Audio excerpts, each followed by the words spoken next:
ایک صاحب سے میں نے کہا کہ جناب وہ 2000 ریال لگ گیا تو کیا کرنا ہے؟ کہنے کوئی مسئلہ نہیں، پاسپورٹ نواں بنوا لو، گنجائش ہے، یعنی ہر شے کا حل ہے۔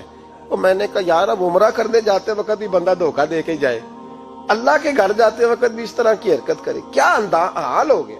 ہر چیز کا لوگوں نے حل نکال لیا، ہر چیز کا لوگوں نے سٹائل بنا لی۔ ایسا نہ کریں، یہ درست نہیں۔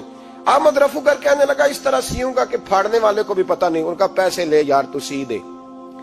اس نے سی دی، اگلے شام ہی لا کے بچھا دیا گدا۔ تیسرے دن بادشاہ سلامت آئے، آ کے پہلی نظر گدے پہ ڈالی، اس نے بلایا سب ملازمین کو، کہا کس نے سیا ہے؟ کہا جناب کیا ہوا؟ کہا یہ پھٹا ہوا تھا۔ کس نے؟ کہا نہیں پھٹا ہی نہیں۔ وہ کہنے لگے بنو بات، میں خود پھاڑ کے گیا تھا، تو بتاؤ صحیح سیا کس نے ہے؟ کہا جناب آپ پھاڑ کے گئے تھے تو بتایا کیوں نہیں؟ فرمانے لگے اسی لیے تو بتایا نہیں تھا کہ تم خود تحقیق کر لو، بلاؤ بتاؤ سیا کس نے۔ تو بلا لیا، احمد رفو گر آ گیا۔ اس کو جب بلا کے سامنے بادشاہ کھڑا کیا، کہا بھئی تو نے سیا ہے؟ کہنے لگا حضور آپ کے سارے ملازم کٹھے ہو کے آئے تھے، میری غلطی کوئی نہیں۔ کہا نہیں یار تو بڑا کاریگر ہے، میں نے اپنے ہاتھ سے پھاڑا تھا پر مجھے بھی نہیں پتا چل رہا کہاں سے پھٹا تھا۔ اچھا یہ بتا یہ تھیلی جو ہے یہ بھی تو نے سی تھی؟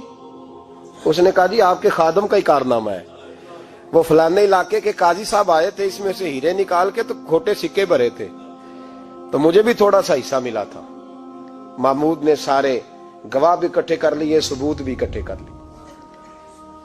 پھر قاضی کو بلایا، پہلے سارے ثبوت اور گواہ کیس حل کر لیا۔ پھر ہمارے ہاں یہ حال ہوتا ہے کہ مدعی 2-3 ہفتے کے بعد خود ہی ہاتھ باندھ جاتا ہے، کہنا تسی میری جان چھڈو، مجرم پھڑو پاوے نہ پڑھو۔ وہ کہتا ہے مجھے معافی دو، میں رہا۔ ظلم ہے نا، ظلم زیادتی ہے کہ جو بیچارہ اتنے سوال مجرم سے نہیں ہوتے جتنے مدعی سے ہوتے ہیں۔ آپ یقین کریں اتنے سوالات ہوتے بیچارہ ہف جاتا ہے۔ یہ طریقہ درست تو نہیں ہے کہ لٹ گیا اور دوسرا طرح طرح کے سوالوں کے جواب دیتا پھرے بیچارہ۔ سارے ثبوت اکٹھے کر کے قاضی صاحب کو بلایا، تنہائی میں لے جا کے محمود غزنوی نے کہا قاضی صاحب آپ سے غلطی ہو گئی، غریب آدمی تھا، وہ لٹ گیا ہے، اس نے تو بڑی مشکل سے کچھ ہیرے جمع کیے تھے اور اس کی کل کائنات تھی، تو آپ اس کا مال اسے دے دیں، بات ختم۔ قاضی صاحب کہنے لگے آپ مجھ پہ الزام لگا رہے ہیں، سوال ہی نہیں پیدا ہوتا، آپ میری داڑھی دیکھیں، آپ میرا اعزاز دیکھیں، دنیا جانتی ہے میں اس کا۔ قاضی صاحب انسان بھول ہی جاتا ہے، بندہ بھول جاتا ہے، غلطی ہوگی، مال نے کہا نہیں سب، کہا میں تنہائی میں پوچھ رہا ہوں، میں اس وقت پوچھ رہا ہوں جب دوسرا موجود کوئی نہیں، آج توبہ کر لے، میں کچھ نہیں کہوں گا، تو میری زبان پہ اعتبار کر، تجھے پتا ہے میں جو کہتا ہوں اس پہ عمل بھی کرتا ہوں، باز آ جا۔ پر قاضی نے کہا نہیں میری غلطی کوئی نہیں۔ محمود نے پھر بڑے دربار میں بلا لیا، مجمع عام میں۔ مہلت کے دنوں میں جو توبہ کر لے وہ بچ جاتے ہیں، لیکن لوگ رسوائیوں کے دنوں میں پھر واپس لوٹتے ہیں اگلا گھر دیکھ کے، پھر حالات اور طرح کے ہو چکے ہوتے ہیں۔ جب بڑے دربار میں قاضی کو بلایا، بھائی تو مانتا ہے کہ نہیں؟ اس نے کہا نہیں۔ تو کہا بلاؤ احمد رفو گر کو۔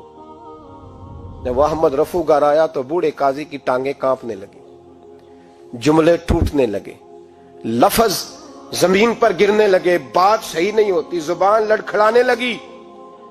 محمود کہنے لگے قاضی میں نے تجھے کہا تھا وہاں مان جا بات، اب بڑے دربار میں بول۔ تو جب قاضی صاحب کی گردن خود بخود جھک گئی تو دنیا سمجھ گئی، کہا نکل جا میرے دربار سے۔ محمود بولے نکل جا، اتنی تجھے عزت دی، اتنی بڑی تنخواہ دی، قاضی بنایا، اور یہ تھوڑی سی رقم کے لیے، تھوڑی سی رقم کے لیے تو بددیانت ہو گیا، چل چلا جا، نکل۔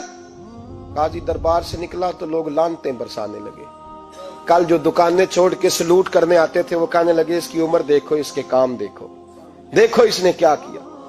گھر گیا، بچے جن کے لیے پاپ کمایا تھا، جنہاں لی تو پاپ کمائے ہن کتھے نہیں ہو تیرے کر دے۔ وہ بچے کہنے لگے ابا جی ہم تو سکول مدرسہ جانے کے قابل نہیں رہے، امید تھی کہ بیوی ساتھ دے گی۔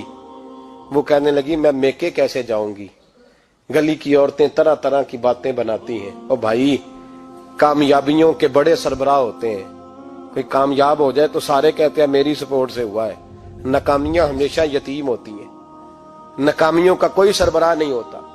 جب تک تو قاضی تھا تو بڑے بات تھی، ہر بندہ کہتا تھا رشتہ دار ہے، رسوائی ہو گئی تو وہ تیری آنکھ ہو یا سنگ ملامت کی چبھن، کون پہنچا ہے میرے درد کی گہرائی تک، دور شہرت میں تو یاروں نے کیا یاد بہت، ساتھ آیا نہ کوئی کوچے رسوائی تک۔ اور میاں صاحب کہنے لگے ساری عمر ہی آٹا گد ہے، میں لکھاں کیتے نہیں پیڑے، اب وقت آیا ہی تے محمد بخشا کوئی نہیں ہوں بیٹھا نیڑے، حالات ہی بدل گئے۔ قاضی خاموشی سے اندر چلا گیا، اپنی رسوائی سمیٹ کے بستر پہ لیٹا۔ نہ روٹی کی بھوک لگی، نہ پانی کی پیاس لگی، نہ نیند آئی، ساری رات تڑپتا رہا۔ سویرے گھر والوں نے دروازہ کھولا تو روح پرواز کر گئی تھی، دنیا چھوڑ گیا۔ حضرت ابو نور علیہ رحمہ بولے، فرمانے لگے یاد رکھو کبھی بددیانتی نہ کرنا، کبھی۔ یہ تو محمود غزنوی کی عدالت تھی، قیامت میں رب کریم کی عدالت لگے گی۔ اور فرمایا وہاں تو گواہی دینے والا احمد رفو گر تھا، قیامت میں تو تمہارے اپنے ہاتھ پیر گواہیاں دیں گے، ہمارا اپنا وجود گواہی دے گا۔ اور فرمایا یہاں تو لانتے دنیا دار برساتے تھے، وہاں فرشتے ہوں گے۔ اور قاضی کو تو موت آ گئی تھی، قیامت میں تو دوبارہ موت بھی کوئی نہیں آئے گی، وہاں تو رہنا ہے اور سہنا ہے۔ بددیانتی معاشرے میں، اتنی بددیانتی ہر جگہ۔ اس معاشرے کا بھی کچھ بنے گا جہاں دوائی بھی خالص نہ ملے، جہاں دوائی میں بھی بددیانتی ہو۔ لوگ اپنے بچے کو آکسفورڈ یونیورسٹی میں پڑھانے کے لیے غریبوں کے بچوں کے رگوں میں جو دوائی اتارے وہ بھی 2 نمبر۔ اتنا بڑا بھی کو بددیانت معاشرہ ہوتا ہے کہ لوگ یہاں تک دھندا کریں، یہاں تک کہ لوگ لوگوں کی زندگیوں سے کھیل جائیں اور ہمیں احساس تک نہ ہو کہ کوئی مر جائے گا، کوئی ڈوب جائے گا، کیا بنے گا۔ اور جس نے وہ اپنی رجسٹر کی دوائی کی، اس نے 2-4 لاکھ روپیہ لیا اور اس نے یہ نہیں سوچا کتنے انسان میری وجہ سے مریں گے۔ قتل صرف یہ تو نہیں ہوتا گولی مار کے مار دینا، لوگوں کی زندگیوں سے لوگ کھیل جاتے ہیں، لوگ تباہی کر جاتے ہیں، لیکن بددیانتی سے باز نہیں آتے۔ میرے رسول پاک علیہ السلام کے غلاموں، نبی پاک صلی اللہ علیہ وسلم نے ذرا سی بددیانتی، اور صحابہ کا یہ مزاج تھا، اتنی سی بھی کبھی ان سے غلطی ہوتی تو تڑپ